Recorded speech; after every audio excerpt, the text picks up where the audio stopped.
Use the strategy within 15 minutes and 5 minutes for scalping. Then it can give you very good results in pits.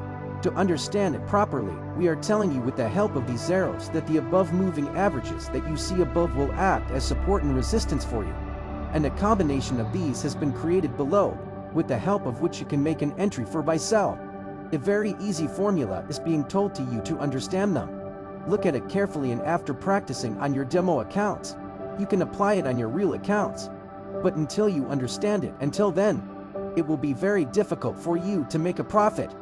These moving averages are always telling you where this code is and where the resistance is. This moving average will tell you where the signals of the indicator we have installed below will be strong and where they will be weak. All these things will be guided by the moving average, so learn it properly.